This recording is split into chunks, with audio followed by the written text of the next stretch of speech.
In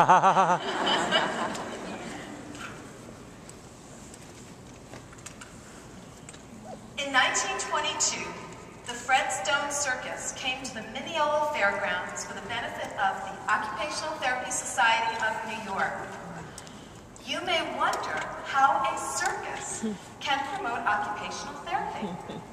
Well, if you painted a sign saying the Fred Stone Circus coming to the Mineola Fairgrounds on Saturday at 2:15, rain or shine, for the benefit of the OT Society of New York, that's advertising. If you put the sign on the back of an elephant and Annie Oakley walks into the Mineola town, that would be promotion. If the elephant walks through the mayor's flower bed, that's publicity. And even more, if you get the mayor to laugh about it, it's public relations. Am I finished now? If you tell your friend Nancy about the circus, that's word of mouth. And if you've planned this chain of events, you've promoted occupational therapy through words, images, and actions. Now, fast forward to 2012. The ways that information flows through societal networks has evolved considerably. And now you'd also be using social media outlets as Facebook, Twitter, LinkedIn, and YouTube to promote this event. You create an event page on Facebook and ask people to let their friends know about the fundraising event for the OT Society of New York. On LinkedIn, you start a discussion about how to get more sponsors for the event. You make a YouTube video of the elephant and Annie Oakley. Annie Oakley even wears a t-shirt that says, I love OT. Twitter, you have 140 characters, and your tweet reads, post your pic with Annie Oakley, 1860, and elephant, #OT Circus. We live in a world of limited resources that is technologically complex, economically competitive, growing more politically accountable with consumer power on the rise. The good news for all of us is that this is a world of limited opportunities for occupational therapy. Why can't an occupational therapy practitioner be the secretary of the U.S. Department of Health and Human Services, your next state senator, or a member of the board of directors of Microsoft, or Walgreens, or any other big company? We must be far-sighted if we are to create the future we desire. Now, the AOTA Centennial Vision provides a set of guideposts for this future. However, we must work diligently and individually, as well as collectively, to ensure that occupation be recognized as our central construct, and to communicate how it shapes and informs our methods and outcomes through the infusion in education, research, and practice. We must also be aggressive in our support of and advocacy for scientific inquiry and pragmatic investigation that builds the profession's evidence-based body of knowledge. And we must participate in strategic partnerships and interprofessional teams to construct communities where human occupation is recognized as fundamental to quality of life and social participation, as well as central to social, educational, and healthcare policies in the United States and in global communities. We can, and I'm sure we'll be able to reach this envisioned future by promoting occupational therapy through our words, images, and actions. Daniel Davenport wrote, and I quote, "The greatest problem in communication is the illusion that it's been accomplished." This means two things. One, we can't assume that our beliefs are known by an audience. And two, we cannot assume that our beliefs are shared by the audience. Occupational therapy practitioners and students become accomplished communicators only when they can effectively communicate that occupation is essential to individuals and society's health and well-being. We are health communicators, and the words that we use are important as we share, and I quote, "health-related information with the goal of influencing, engaging, and supporting individuals, communities, health professions, special groups, policymakers, and the public to champion, introduce, adopt, or sustain a behavior, a practice, or a policy that will ultimately improve health outcomes."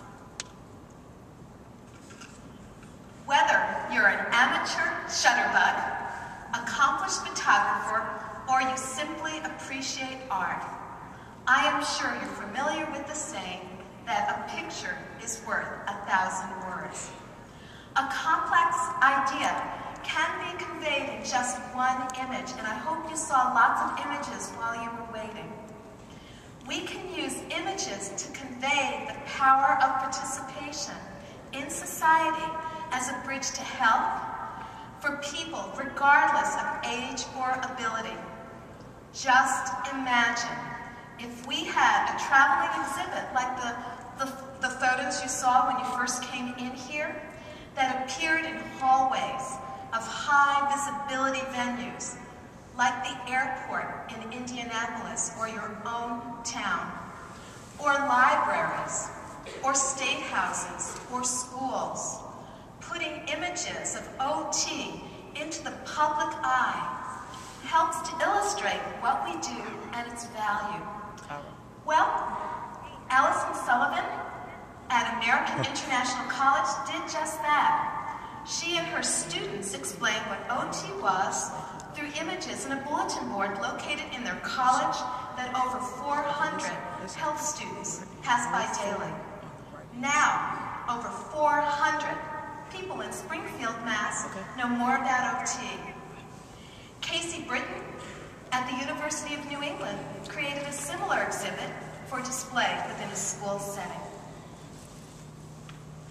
Our everyday actions, what we do, can promote occupational therapy and create new opportunities for the profession. The actions of our colleagues and students, along with the actions of those occupational therapy practitioners that came before us, have built a rich history of promoting the profession. I will share many of occupational therapy practitioners and students' everyday actions in this lecture, and how their actions are helping occupational therapy to become widely recognized. We have a rich history of promoting our profession through words, images, and actions. In doing research for this lecture, I spent many hours knee-deep in the AOTA-AOTF Wilma West Library in Bethesda, Maryland.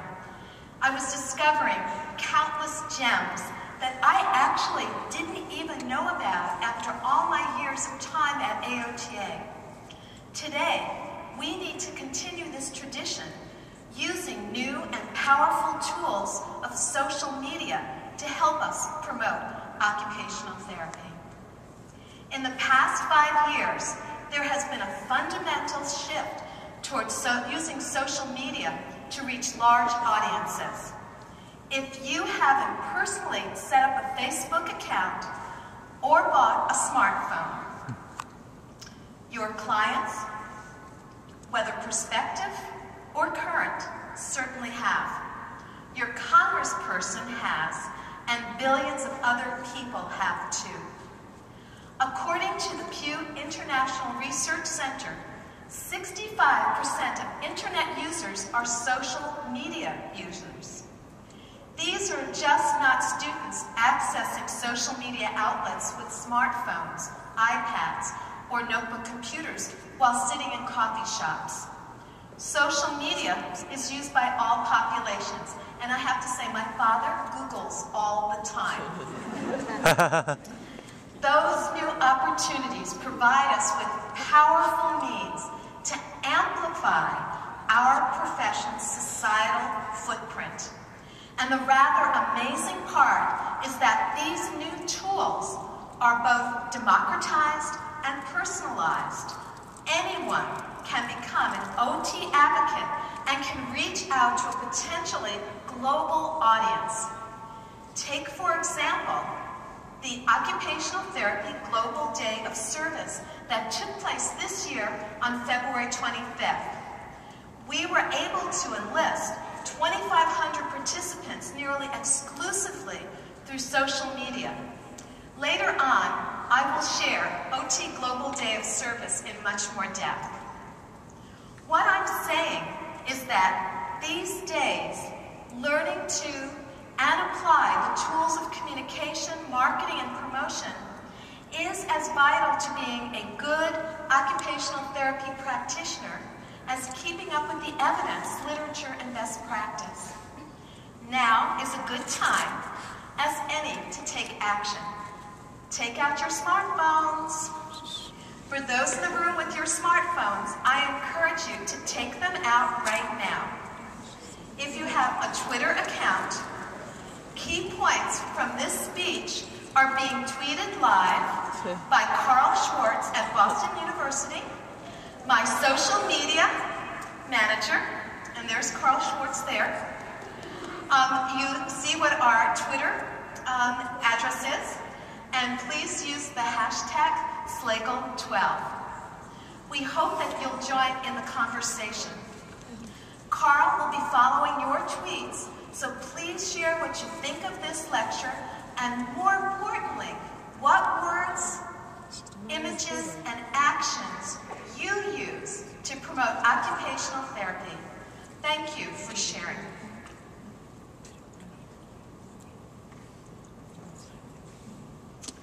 What comes to mind when I say the term marketing? Do you see advertisements on billboards in Times Square, in a favorite magazine, a TV commercial, or a 15-second audio spot on Pandora Radio? Philip Kotler, one of the most renowned contemporary authors of marketing, defines it as, and I quote, "the human activity directed at satisfying needs and wants through an exchange process. Marketing develops markets, that is, customers. Promotion keeps our product line in the minds of our audiences and helps to stimulate demand for our services. Promotion is really about getting someone interested in what you do so that they do the promoting for you. That is, we use marketing principles designed to promote ideas. For example, and I think students will relate to this, OT is a great profession. Would you say that? Yep.